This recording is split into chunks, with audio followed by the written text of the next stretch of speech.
The Trump administration is ramping up the pressure on Nicolas Maduro to step down as Venezuela's president, already acknowledging that the opposition leader is being cited as the president the U.S. sees. Just hours ago, the administration announced immediate sanctions on the state-owned oil company of Venezuela, a move aimed at boosting Maduro's rival, opposition leader Juan Guaido.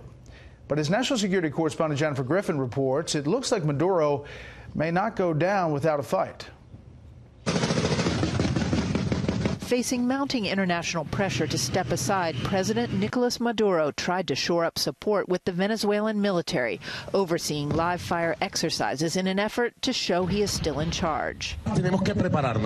We have to prepare ourselves. Nobody respects the weak, the cowards, the traitors. Juan Guaido, the 35-year-old head of the National Assembly and self-proclaimed president, attended Mass Sunday. He's called for street protests this Wednesday and Saturday and offered amnesty to Venezuelan troops.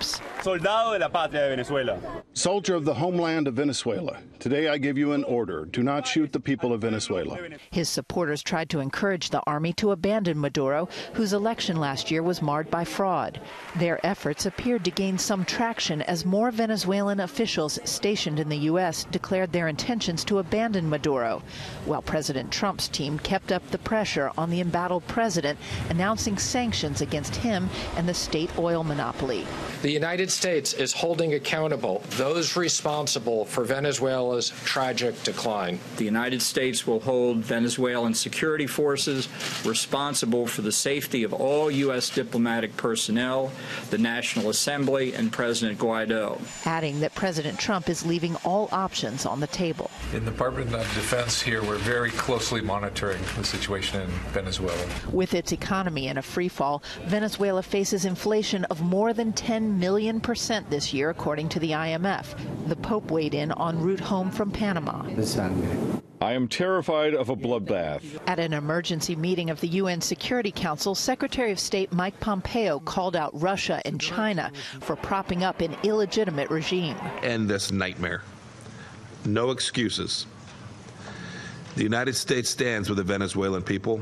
President Maduro backed down from his initial demand that all American diplomats leave the country. During the White House briefing today, photographers captured notes written on John Bolton's yellow legal pad, which said 5,000 troops to Colombia, Venezuela's neighbor. Neither the Pentagon nor the National Security Council is commenting on this apparent slip, but White House spokesperson Sarah Sanders said the U.S. may pre-position troops in Colombia to help in Venezuela, but that decision has not been taken yet, Brett.